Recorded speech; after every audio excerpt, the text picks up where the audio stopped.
이 책이 한다로스에 어떤 영향을 줬냐면 거의 올해의 책이었어요. 이거 진짜 다른 사람은 안 읽었으면 좋겠다.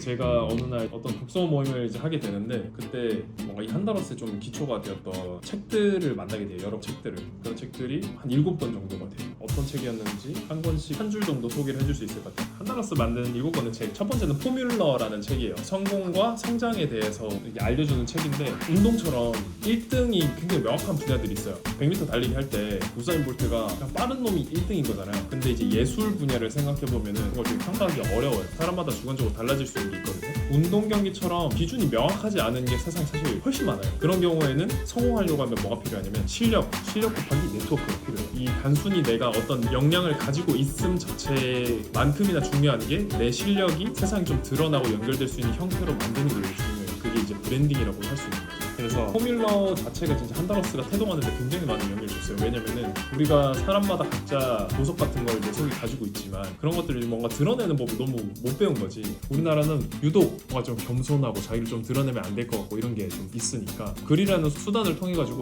자기가 가지고 있는 어떤 컨텐츠를 좀 세상에 내보이고 좀 기회랑 연결될 수 있는 연결 고리들을 좀 깔아두자라는 목적으로 처음에 이제 한 달 쓰기를 시작을 하게 됐습니다.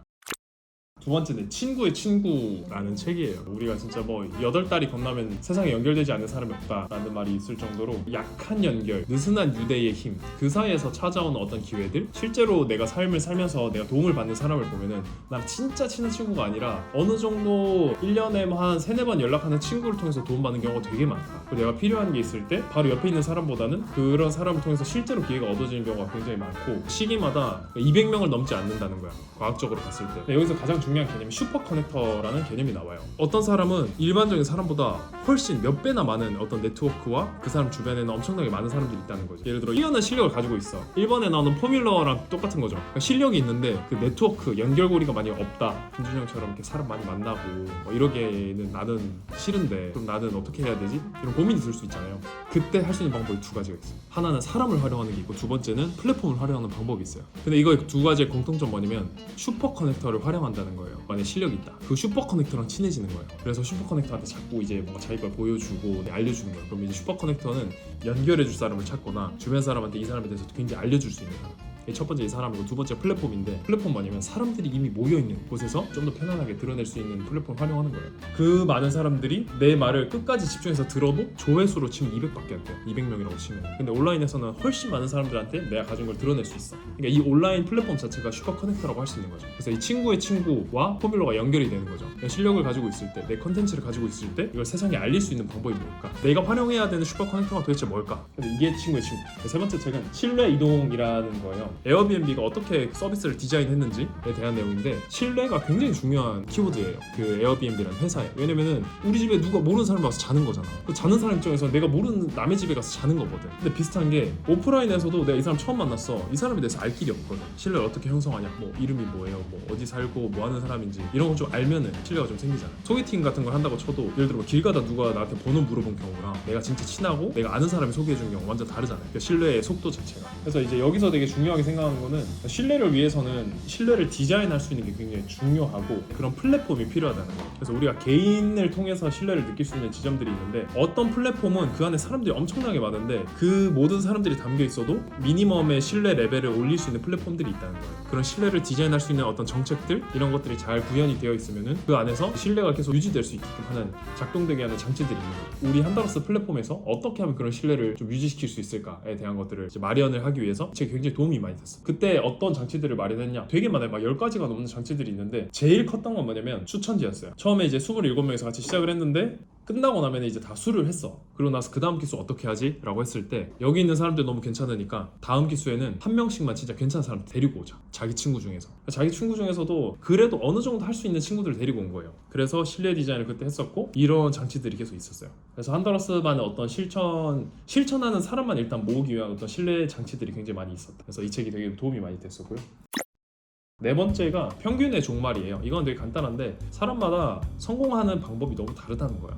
그리고 미국에서 한번 그런 실험을 했었어요. 예를 들어 뭐 여기 마포구라고 치자. 마포구 여성들의 평균값을 다 낸 거야. 키 150부터 뭐 170, 뭐 180 이렇게 있을 수 있는데 그 평균값을 했더니 뭐 166cm에 얼굴 뭐 막 이런 눈 사이즈 뭐 이런 거 다 했는데 그 평균값을 가지고 조각상을 만들었어요. 사람들의 평균값이니까 되게 무난하거나 보통 이거는 뭔가 예쁘지 않을까 뭐 이런 기대를 했는데 그게 완전 아니었던 거지. 그래서 평균이라는 게 얼마나 의미가 없는 것인지에 대해서 사람마다 자기만의 어떤 고유한 경로가 있을 수 있다. 누군가를 굳이 따라가지 않고 자기만의 어떤 길을 발견할 수 있게끔 해주는 그런 책이에요. 자기만의 가능성을 발견할 수 있도록 용기를 주는 책. 다섯 번째가 무엇이 성과를 이끄는가. 일을 더 잘할 수 있게 만들어주는 요인 3가지랑 일을 못하게 만드는 3가지를 제시를 해요. 그 우선순위가 있어. 첫 번째가 즐거움, 두 번째가 성장, 세 번째가 의미예요. 저해야 하는 거는 경제적인 압박, 정서적인 압박, 타성. 그래서 이 위에 있었던 3가지를 늘리고 밑에 거를 좀 제거시키면은 사람들이 훨씬 더 즐겁고 성과를 더 잘 낼 수 있어요.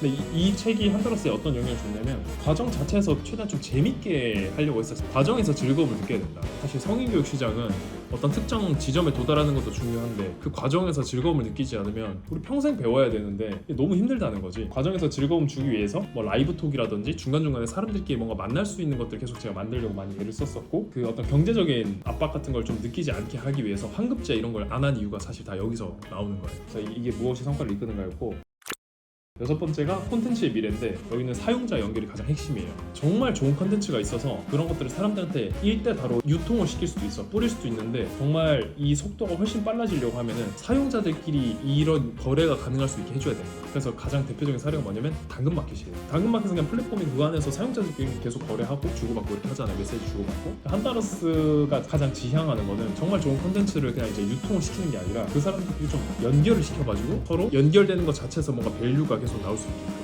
가치가 나올 수 있게끔 하려고 했었어요. 그래서 사람들이 글쓰기 자체, 멋진 글을 쓰는 것보다 자기가 가지고 있는 컨텐츠를 드러내면서 기회를 좀 경험할 수 있게 하는 게 좀 더 핵심이었어요. 그렇기 때문에 이제 무조건 공개적인 글쓰기를 한 거죠. 뭐 친구의 친구나 포뮬러랑 일맥상통하게 공개적인 글쓰기를 통해서 내가 이제 사용자들끼리 좀 더 연결이 되어야 돼. 참가자들끼리 혹은 이걸 보는 사람들끼리도 연결이 될 수 있게끔. 관리자가 없어도 사용자들끼리 연결될 수 있는 기술 기반을 만들고 싶었어요. 그런 플랫폼, 그런 걸 되게 만들고 싶었고, 이게 콘텐츠의 미래라는 책이고, 근데 책이 너무 좋아. 너무 두껍고 재미없고, 근데 책이 진짜, 저는 그 2019년에 이 책을 읽었는데 거의 올해의 책이었어요. 그걸 읽으면서 와 미쳤다. 읽으면서 이거 진짜 다른 사람은 안 읽었으면 좋겠다. 나만 보고 싶은 책이었어요. 정말 그 비즈니스 쪽에 있어서.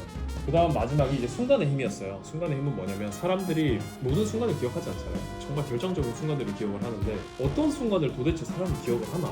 4가지의 순간이 있어요. 고향의 순간, 긍지의 순간, 통찰의 순간, 교감의 순간 이렇게 있는데 사람마다 어떤 순간을 더 오래 기억하는지 달라. 저는 고향이랑 교감의 순간에 결정적 순간으로 느끼고 오래 기억해요. 교감은 사람이랑 뭔가 연결되는 순간, 이 사람이랑 되게 친하거나 이 사람이랑 뭔가 추억이 나는 거. 고향은 예를 들어 노을이 엄청 있고 날씨가 너무 아름다워, 바람이 막 너무 막 솔솔 불어, 그런 것들 어떤 감각적으로 굉장히 고양되는 순간이고, 통찰은 깨달음에서 오는 그런 거죠. 내가 이 사람을 좋아하는구나라는 걸 뭐 깨달았다든지. 그다음에 긍지의 순간은 뭐냐면 그냥 성취하는 순간이에요. 유니콘 하우스 우승했습니다, 투자 유치를 성공했습니다, 이런 긍지의 순간. 근데 되게 놀랍게도 저는 긍지의 순간에 행복이 오래 간 적이 없어요. 그러니까 내가 엄청 열심히 애를 써서 뭔가를 해도 긍지의 순간이 막 10초 이상 가는 경우 별로 없었던 것 같아요. 수능 끝났을 때도 끝난 거에 행복한 거지. 그래서 끝나고 소고기 먹는 게 너무 행복했던 거지. 그 결정적 순간 4가지를 주는데 이게 한더러스에는 어떻게 도움이 되냐면 사람들의 순간을 설계할 수 있어요. 이 책을 읽고 행동만 설계하는 게 아니라 이 사람들의 시간을 설계할 수 있게 되는 책이거든요. 이 책, 이 7권의 책이 한더러스를 만드는 되게 도움이 되겠습니다.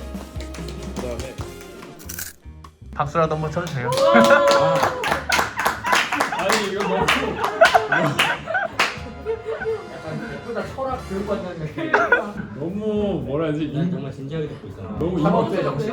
너무 인공적인 거 아니야 이거? 아니 읽어보고 잘 듣고 있습니다. 영혼 있지? 내가 가서 현타 오네. 두 번째는 두 번째 웃긴 책인가?